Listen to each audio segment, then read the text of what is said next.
One eternity later. Sup? No. In 1994, a 31-year-old mother was rushed into an emergency room in California with a severely elevated heart rate, her blood pressure was very low, and she was struggling to breathe. As soon as she arrived, the doctors and nurses in this ER, who were very accustomed to getting patients like her, got right to work.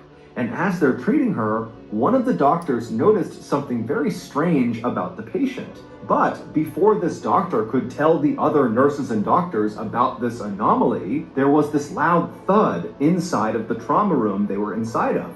And then before long, there was another thud, and then someone started screaming, and then minutes later, the entire hospital would be evacuated. But before we get into that story, if you're a fan of the strange, dark, and mysterious delivered in story format... I'm sorry, I've already would have evacuated. I would have sensed the cluckness well in advance. How much in advance? 6 hours in advance. That's all I'm saying. I would have been home chilling.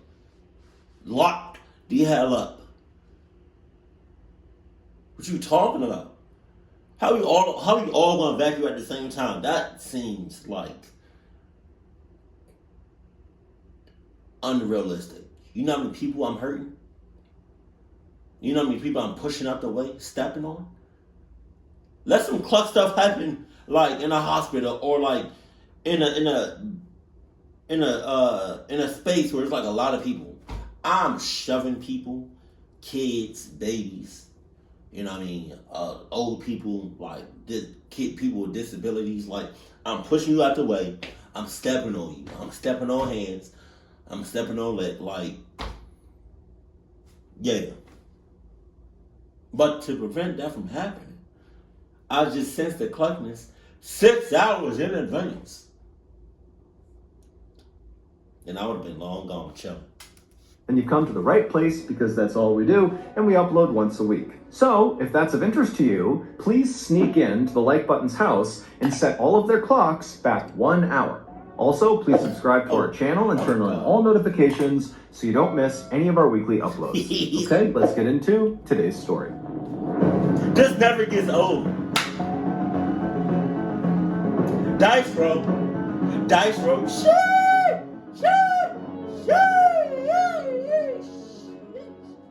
On the night of February 19th, 1994, a man in Southern California called 911 because his girlfriend was struggling to breathe. When the 911 dispatcher picked up this man's call, he was very distraught and asked them to please send an ambulance as fast as you possibly can. But despite how upset this man was on the phone, he was not actually surprised this situation was unfolding. His girlfriend, 31-year-old Gloria Ramirez, had been diagnosed with terminal cervical cancer just 6 weeks earlier, and the doctors had told her that she likely did not have much time left. And making this even more tragic, Gloria had actually gone into the hospital a few years earlier with symptoms and signs that she likely had cancer, but the doctors missed it. Had they caught it back then, they likely could have saved her. Still, after receiving her very grim diagnosis just a few weeks earlier, Gloria had resolved to fight her cancer as best as she could. After all, she had a lot to lose. Gloria had 2 young kids. She had a boy and a girl who were 9 and 12 years old respectively. And Gloria absolutely adored them and really devoted her life to them. In the evenings, she would play with them and help them with their homework, and the whole time she'd be cracking jokes to... That's crazy. Cancer can happen to anybody. Anybody. You can be the unhealthiest person in the world, or you can be the healthiest person in the world. Cancer has no boundaries. Cancer be oh, you healthy? You thought you was healthy?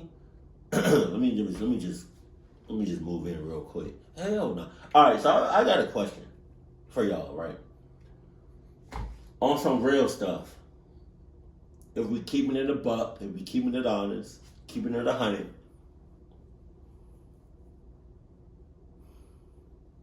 if you knew you had cancer, would you, 1, live life normal like you're doing now? 2, cause mayhem, chaos. You know what I mean? Do some real cluck stuff. 3, I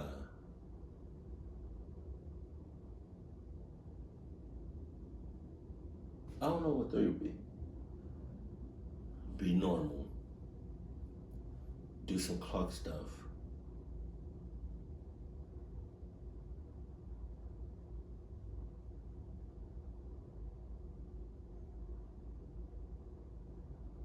I don't know. Like, if you knew you were gonna die, what would you do? I think I would just act normal. Hopefully, pray to God, it's not like like, it doesn't really hurt. But like, yeah. Okay, I'm gonna get off of that.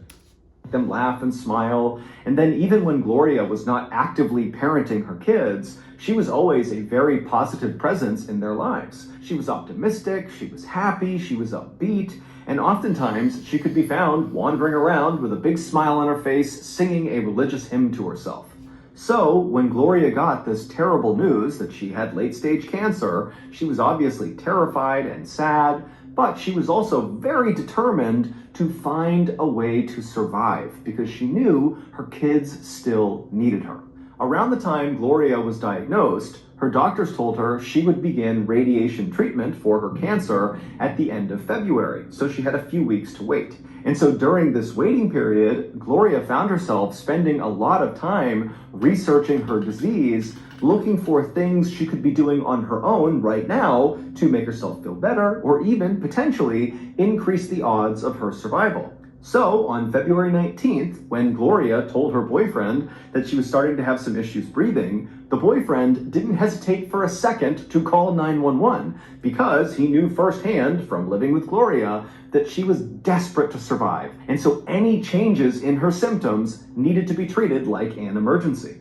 It was around 8 p.m. that night when the ambulance pulled up in front of Gloria's home. Paramedics climbed out, they rushed over to Gloria, they put her on a stretcher, they gave her a mask with oxygen, and then they loaded her into the back of the ambulance, and then seconds later, they were flying down the road with their sirens blaring.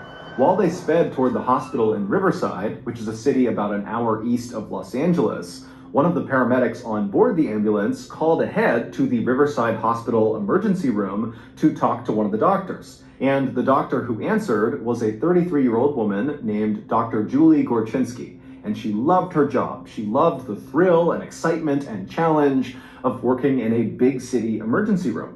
And so she takes this call. The paramedics tell her that they have a patient who has terminal cancer. She's having a hard time breathing, and her heart rate is becoming very unstable to the point where if it's not controlled soon, it's going to kill her. And they told Julie they would be there in about 5 minutes. And so Julie, she hangs up the phone and immediately began preparing for receiving a critical patient, as well as getting trauma room 1 ready, which is where Gloria would be treated. Now, as bad as this situation was for Gloria, for Julie and the other nurses and doctors in this emergency room, this was kind of business as usual. They were used to receiving patients that were in very rough shape. And so as Julie and the rest of her medical team waited for this ambulance to arrive, none of them were worried that they wouldn't be able to handle this patient. They thought tonight was going to be as routine as any other night. However, they would be very, very wrong. The ambulance ride took about 15 minutes, so they pulled into the Riverside Hospital right at 8:15 p.m. And as soon as the ambulance came to a stop, the paramedics jumped out, they ran around to the back, they opened up the back doors, they pulled Gloria out still on her stretcher, and they pushed her as fast as they could through the doors into the emergency room. Once inside, Julie and the rest of her team, they took Gloria and they pushed her left down the hallway into trauma room 1. Once inside, the doctors and nurses immediately noticed that Gloria's heart rate was spiking dramatically and her blood pressure was falling dramatically. So Julie and her team began administering a standard set of treatments for someone in this condition. They switched Gloria's oxygen mask she had been using on the ambulance ride for a more powerful one. They gave her painkillers, sedatives, and drugs to help steady her heartbeat. And at first, the treatments seemed to be working, because pretty quickly, Gloria's heartbeat began to level out. However, it didn't last. Soon, Gloria's heartbeat was racing so insanely fast that all of these alarms were going off on her heartbeat monitor. Knowing they had to act quickly, Julie and her team began removing Gloria's t-shirt in order to administer electric shocks to her chest with paddles. This is a way for doctors to kind of reset a patient's heartbeat. As the nurses got the electric paddles ready, they and the rest of the medical team suddenly noticed two strange things about Gloria. The first was that Gloria seemed to be emitting this strange garlicky smell from her mouth. The second was Gloria's skin looked very greasy. However, despite the entire medical team taking note of these two things, no one thought they were significant. Lots of patients suddenly are brought into the ER, and very rarely do they have a chance to shower or brush their teeth beforehand. Garlic. Her breath smelled garlicky. So she got garlic cloves in her system. It ain't greasy skin. She being cooked from the inside out. Jesus. So they figured that was the reason she looked and smelled that way.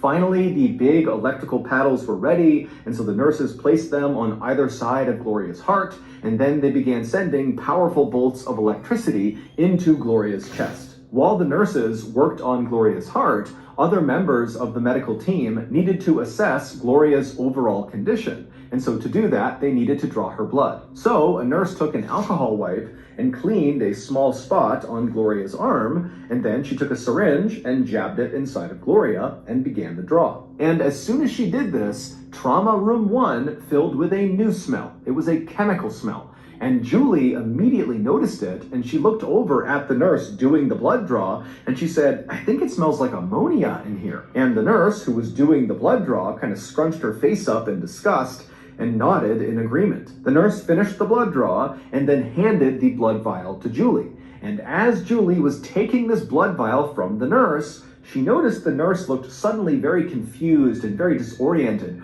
Her eyes were kind of flickering and she was staring straight ahead like she didn't know where she was. And so Julie, she sees this in the nurse, and then she glances down at this blood vial in her own hand now, and she sees something she's never seen before. The blood inside this vial, Gloria's blood, was full of these small white crystals. But before Julie could tell anybody else in the room about these strange crystals in the patient's blood, the nurse who had done the blood draw went from being dazed and confused to collapsing on the ground. Luckily, another doctor had seen the nurse starting to collapse and dove out and caught her right before her head hit the ground. This collapsed nurse was very quickly placed on a stretcher and wheeled out of trauma room 1 so the other doctors and nurses could focus on Gloria, who was obviously dying. And so Julie, who was still just standing in the middle of this room holding this vial of blood, was wondering what the heck just happened to her colleague. And she's also looking down at these crystals thinking, I've never seen this before, what does this mean? And right as she was about to flag one of the other medical team members over to look at it, Julie began feeling very nauseous and her head started spinning, and then she felt like she might collapse. And so, not wanting to cause any more distractions for the main team, she quickly placed this vial of blood on a nearby tray, and then she quickly made her way out of trauma room 1 and sat down in a nearby chair. And as soon as she sat down, another staff member at the hospital who had not been inside of the trauma room ran over to Julie and asked her, hey, are you okay? And Julie, she looked up at the staff member and she tried to speak, but she couldn't. And then her eyes rolled back into her skull and she slumped forward and fell to the ground. And at the same moment that Julie was collapsing outside of trauma room 1, inside of the trauma room, there was another thud as another nurse collapsed, and then another, and then another. All right.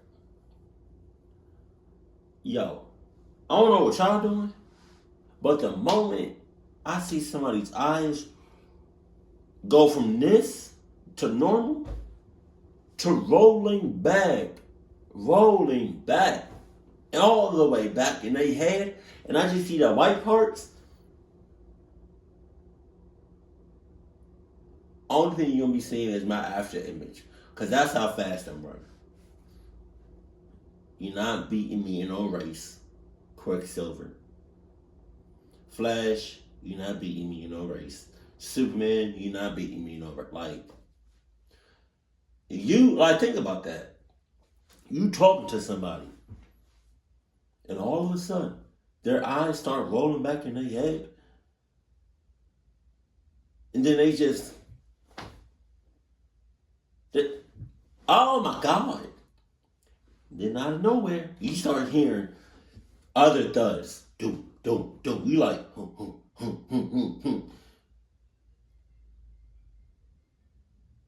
my ass, my ass, my ass, my ass, my ass. Who's that outside? Oh, all right.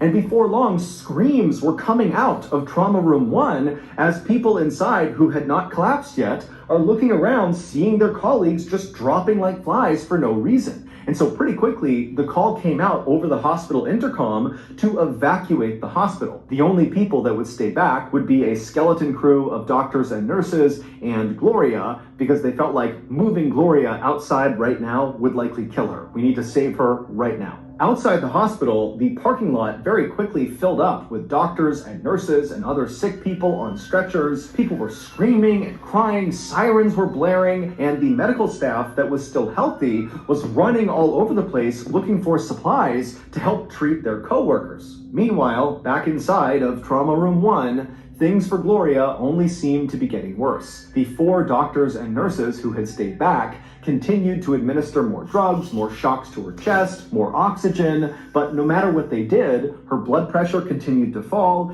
and her heartbeat became fainter and fainter and fainter. Finally, at 8:50 p.m., roughly 35 minutes after Gloria had first been wheeled into the emergency room, she died.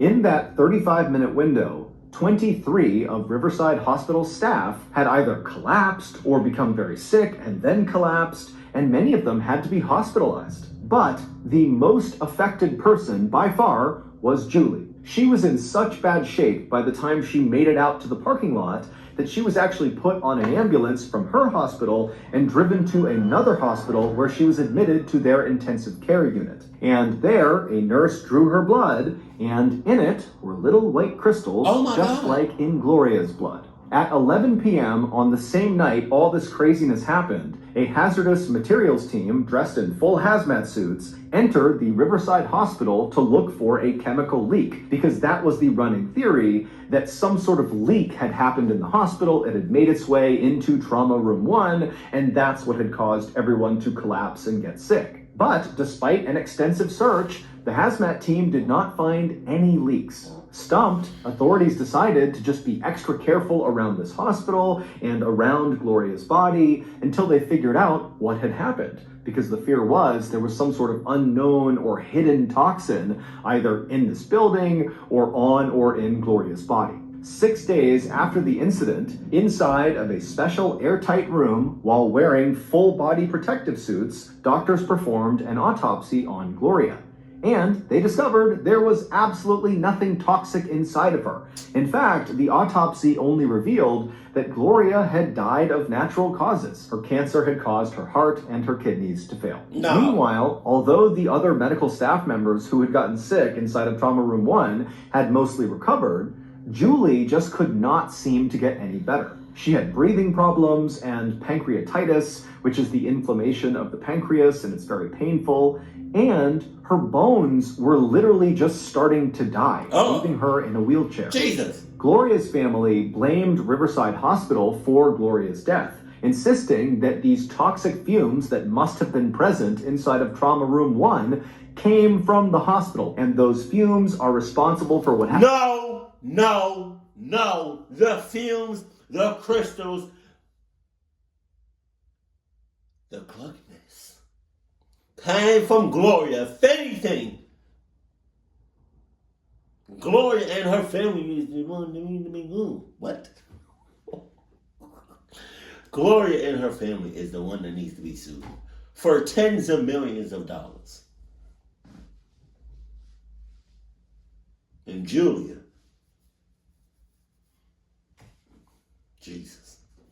To the staff, and they are responsible for killing Gloria. And in fact, 3 times in the 3 years leading up to Gloria's death, Riverside Hospital had had some issues with hazardous materials making their way into the hospital. There was sewer gas that came in from a drain. Wow. There was a toxic gas that was created from a sterilizer that made 2 people in the hospital sick, and some of the hospital's water was found to have algae in it. But the hospital said they checked their hospital, there was no leak, we did not cause whatever toxic fumes were inside of Trauma Room 1, and so we are not responsible for what happened to our staff or what happened to Gloria. Riverside Hospital would be searched again and again for some sort of leak. Also, Gloria's home would be searched for toxic gases, and Gloria would be autopsied 2 additional times.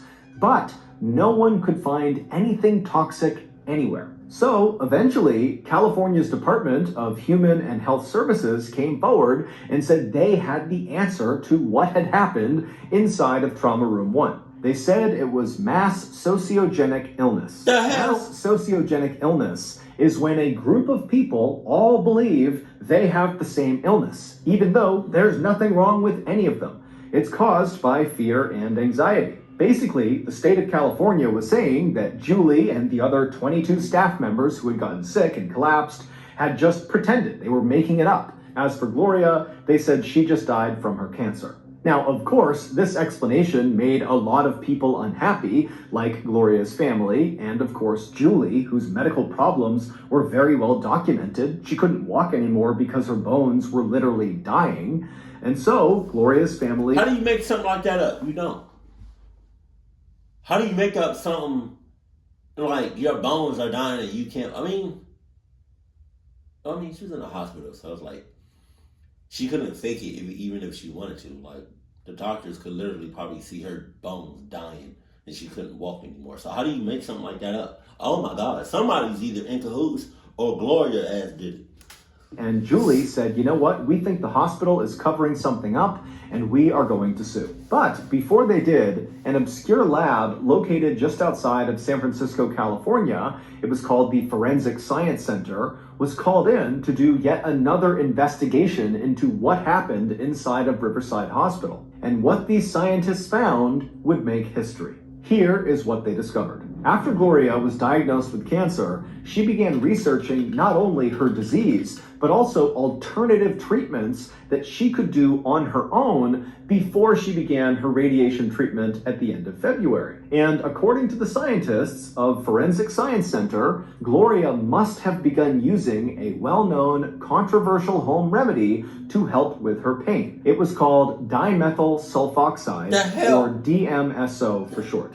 In the 1960s, DMSO was prescribed to treat pain and anxiety, but as it became more popular, it was discovered that it could cause eye damage, and so the government said, you can't use this anymore. But even though DMSO was no longer available as a medicine, it was still being sold in gel form inside of hardware stores as a heavy-duty degreaser. And it was this type of DMSO, the gel form, that Gloria had begun rubbing all over her skin, head to toe. This was the reason when she arrived in the emergency room, her skin looked greasy because she was literally covered head to toe in this gel. It was also why her breath smelled like garlic, because after DMSO is absorbed into your bloodstream, you emit a sort of garlicky smell both through your pores and out of your mouth. But the discovery that Gloria had been using DMSO did not account for why all these people in the hospital began collapsing and falling ill when they were around her. It turned out on the night that Gloria's boyfriend called 911 because Gloria was suffering from breathing problems,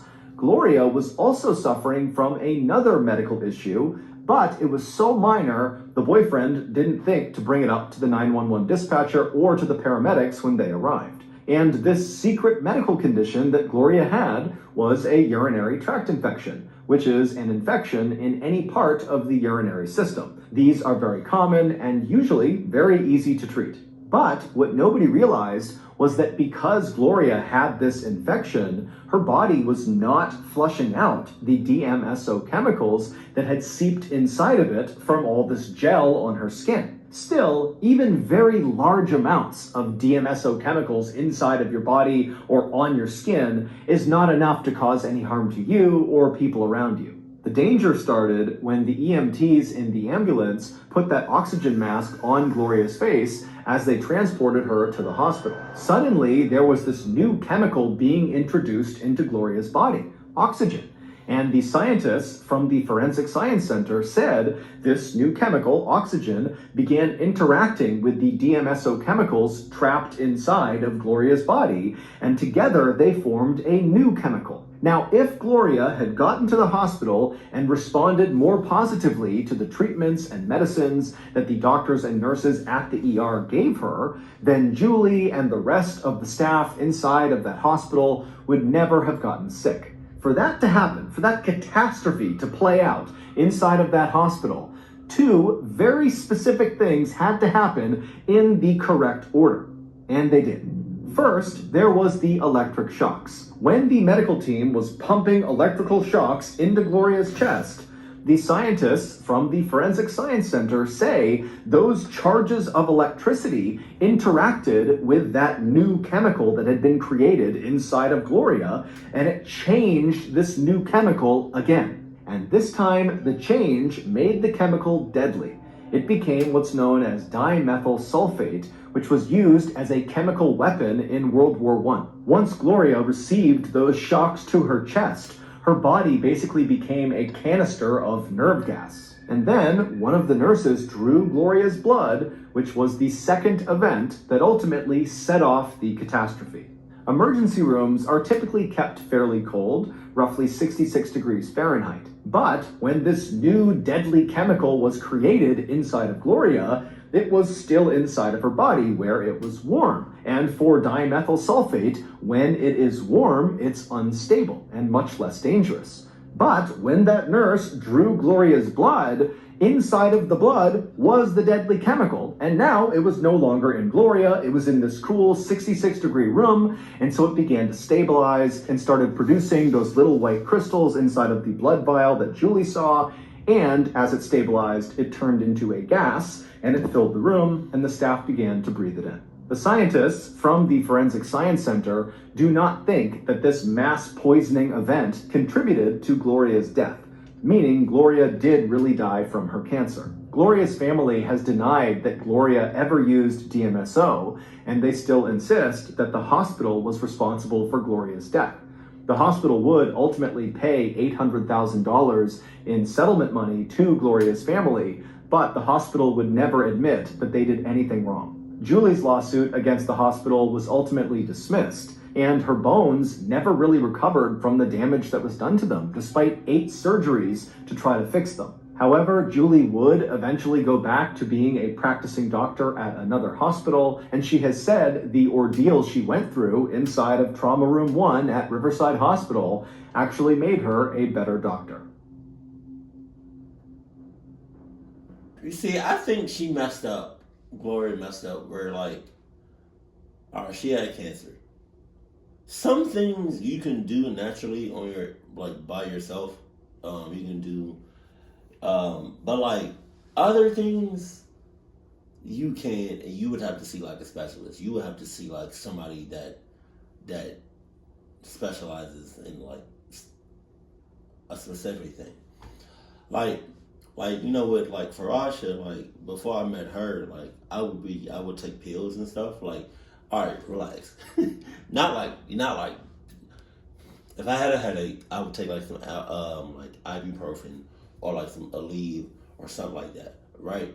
But like ever since after I met Farasha, I would just do things just like if something was wrong with me, like my body, I would just like do some natural stuff or like some home stuff. Like I would either get some rest, which more often than not, the reason I had headaches was because I wasn't getting either enough rest or enough water, or I wasn't eating a lot, you know, or I wasn't really eating like that because I would just be working. I would do so much work, and I would either not sleep, not drink enough water, or not eat enough, right?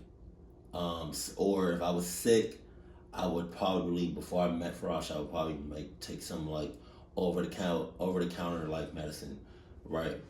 Now I just, you know what I mean? Excuse me. I would drink tea. I make sure I get enough rest. I make sure I drink enough water. I make sure I eat enough food. You know what I mean? But with that being said, like, if like some things can be taken care of at home, or do some natural stuff. But like if you have like if I had cancer, God forbid, but if I ever get cancer, like something like that, I would immediately just go to the doctor, or I would get somebody that specializes in that, and then see what the necessary steps I can take, because I'm not about to just wing it and see if I can just sleep it off. Like, what? So like some things can be done at home and some things just can't. So that's crazy. And it's also crazy how they just like the doctors, nurses, whoever was able to understand what happened. Even though it took a long process, it's crazy how certain people's minds work and how they was able to get that understanding of what happened. That's crazy how that happened. But I would just encourage everybody to just live a healthy life, and just think about the things that you're doing. So yeah, that's it. Keep it cool, keep it classy, and I love you. Stay happy, my family.